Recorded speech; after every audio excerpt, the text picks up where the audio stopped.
Assalamualaikum teman-teman. Perkenalkan, kami dari kelompok 5, Praktikum Keselamatan Pasien dan K3 dalam Keperawatan yang beranggotakan Fajrianor, Andra Gilang Permana, Fatimah Wulandari, Iriana Kontesa, Mahadani, Muhammad Nor, Nola Rosita, dan Reska Aulianor dengan pembimbing Kanurni Dawati. Kesehatan dan keselamatan kerja merupakan salah satu upaya untuk menghilangkan atau mencegah kecelakaan kerja yang dapat merugikan materi, kecacatan fisik, dan kematian. Kecelakaan kerja yang dikenal dengan hazard fisik atau bahaya fisik merupakan bahaya yang berasal dari faktor-faktor fisik di dalam tempat kerja yang bersifat fisika, yang dalam keputusan ini terdiri dari iklim kerja, kebisingan, getaran, gelombang mikro, sinar ultra ungu, dan medan magnet. Pada video kali ini, kami akan membahas salah satu contoh bentuk hazard fisik, yaitu kebisingan. Kebisingan adalah bunyi yang tidak dikehendaki karena tidak sesuai dengan konteks ruang dan waktu, sehingga menimbulkan gangguan terhadap kenyamanan dan kesehatan manusia. Kebisingan merupakan salah satu faktor bahaya fisik yang sering dijumpai di lingkungan kerja industri besar yang menggunakan mesin tenaga diesel. Tenaga kerja yang terpapar bising yang keras dan berlangsung lama dapat menimbulkan masalah kesehatan atau penyakit akibat kerja. Simak video berikut ini dengan cermat untuk mendapatkan penjelasan lebih lanjut mengenai dampak dan cara pencegahannya. Selamat menyaksikan. Di sini kita akan masuk materi. Sebelumnya yang pertama kita akan mengetahui apa yang dimaksud dengan bahaya fisik. Bahaya fisik atau yang biasa disebut dengan hazard fisik merupakan bahaya seperti ruangan yang terlalu panas, terlalu dingin, bising, kurangnya penerangan, kemudian getaran yang berlebihan, radiasi, dan lain sebagainya. Hazard fisik juga dapat diartikan sebagai bahaya yang berasal dari faktor-faktor fisika. Nah, apa itu faktor fisika dan seperti apa faktor fisika itu? Di sini faktor fisika adalah faktor di tempat kerja yang bersifat fisika, yang dalam keputusan ini terdiri dari iklim kerja, kebisingan, kemudian ada gelombang mikro, sinar UV, dan medan magnet. Apa sih alat yang digunakan untuk mengukur kebisingan? Ada dua alat yang digunakan, yaitu zone level meter dan noise dosimeter. Apa itu zone level meter dan noise dosimeter?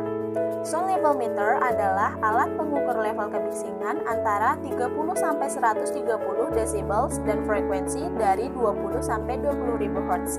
Sedangkan noise dosimeter adalah alat untuk memonitor dosis kebisingan yang telah dialami oleh pekerja. Apakah kebisingan itu ada beberapa jenis?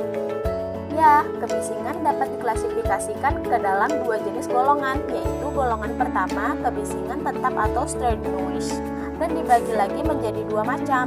A. Kebisingan dengan frekuensi terputus atau disebut frekuensi noise, berupa nada-nada murni pada frekuensi yang beragam. B. Broadband noise, kebisingan yang terjadi pada frekuensi terputus yang lebih bervariasi atau bukan nada-nada murni. Dan yang kedua, ada kebisingan tidak tetap atau unsteady noise. Ada tiga macam bagian, yaitu A. Kebisingan fluktuatif atau fluctuating noise, kebisingan yang selalu berubah-ubah selama rentang waktu tertentu. B. Intermittent noise, kebisingan yang terputus-putus dan besarnya dapat berubah-ubah. Contoh, kebisingan lalu lintas. C. Inclusive noise, dihasilkan oleh suara-suara berintensitas tinggi atau memekakan telinga dalam waktu relatif singkat, misalnya suara ledakan senjata api. Berapa nilai ambang batas untuk para pekerja dan ambang batas minimal kebisingan di rumah sakit? Berdasarkan Keputusan Menteri Tenaga Kerja Nomor 51/Men/1999 adalah sebesar 85 desibel A dengan waktu pajanan 8 jam per hari atau 40 jam per minggu. Sedangkan berdasarkan Surat Keputusan Menteri Lingkungan Hidup Republik Indonesia Nomor 48 Tahun 1996 3, ambang batas minimal kebisingan di rumah sakit dan sejenisnya adalah sebesar 55 desibel. Lalu, berapa tingkat kebisingan maksimum yang dianjurkan dan yang diperbolehkan? Standar kebisingan menurut Departemen Kesehatan tentang kebisingan yang berhubungan dengan kesehatan adalah sebagai berikut. Untuk keterangan zona pada tabel yaitu zona A, tempat penelitian, rumah sakit, tempat perawatan kesehatan dan sejenisnya. Zona B, perumahan, tempat rekreasi dan sejenisnya. Zona C, perkantoran, pertokoan, perdagangan, pasar dan sejenisnya. Zona D, industri, pabrik, stasiun kereta api, terminal bis dan sejenisnya. Yang menjadi pertanyaan adalah siapa yang mudah mengalami hazard fisik kebisingan? Gangguan akibat bising akan mudah dialami oleh tenaga kerja yang bekerja dengan masa yang lama. Karena semakin lama tenaga kerja bekerja dengan tingkat kebisingan yang tinggi, maka semakin tinggi resiko terpapar oleh kebisingan. Apa saja gangguan yang diakibatkan oleh kebisingan? Ada beberapa gangguan yang diakibatkan oleh kebisingan. Di antaranya yaitu 1. Gangguan pendengaran. Gangguan pendengaran adalah gangguan yang paling serius karena dapat menyebabkan hilangnya pendengaran atau ketulian. Ketulian ini dapat bersifat progresif atau awalnya bersifat sementara. Tetapi, bila bekerja terus-menerus terhadap bising, maka daya dengar akan menghilang secara tetap atau tuli. Yang kedua ada gangguan neuropsikologi yang terdiri dari sakit kepala, kelelahan, kesulitan tidur, dan neuroticism. Yang ketiga ada gangguan sistem kardiovaskular yang terdiri dari tekanan darah tinggi, tekanan darah rendah, penyakit jantung, dan peningkatan denyut nadi. Yang keempat ada gangguan sistem pencernaan, luka bernanah, radang usus besar. Yang kelima ada gangguan endokrin dan biokimia. Yang keenam, gangguan psikologis yang terdiri dari stres dan sifat lekas marah. Bagaimana cara pengendalian hazard fisik kebisingan? Pencegahan dapat dilakukan dengan cara teknik pengendalian kebisingan yang sesuai dengan hierarki pengendalian resiko yang meliputi 1. Eliminasi. Eliminasi merupakan suatu pengendalian resiko yang bersifat permanen dan harus dicoba untuk diterapkan sebagai pilihan prioritas pertama. Eliminasi dapat dicapai dengan cara memindahkan objek kerja atau sistem kerja yang berhubungan dengan tempat kerja yang kehadirannya pada batas yang tidak dapat diterima oleh ketentuan, peraturan atau standar baku K3 atau kadarnya melebihi nilai ambang batas. Yang kedua, isolasi. Isolasi merupakan pengendalian resiko dengan cara memisahkan seseorang dari objek kerja. Contoh, pemasangan barir, menutup sumber kebisingan, dan teknik pengendalian aktif. Yang ketiga, pengendalian administratif.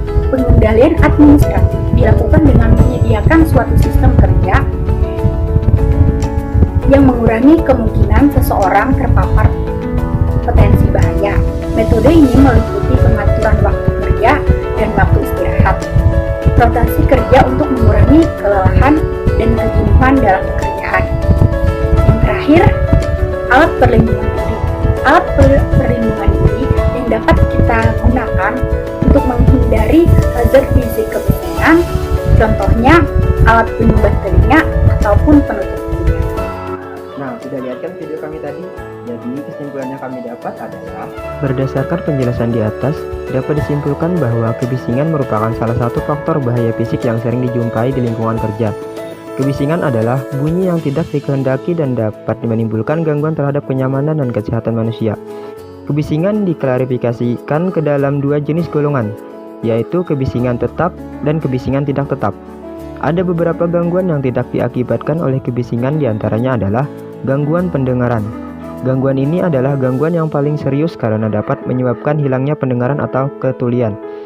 Kemudian teknik-teknik yang dapat dilakukan pengendalian kebisingan yang sesuai dengan hierarki pengendalian risiko adalah eliminasi dengan memindahkan objek kerja yang melebihi nilai ambang batas atau NAB, isolasi dengan cara memisahkan seseorang dari objek kerja, pengendalian administratif, dan penggunaan alat pelindung diri atau APD berupa earplug atau sumbat telinga dan earmuff atau tutup telinga. itu saja yang dapat kami sampaikan. Semoga bermanfaat. Assalamualaikum warahmatullahi wabarakatuh.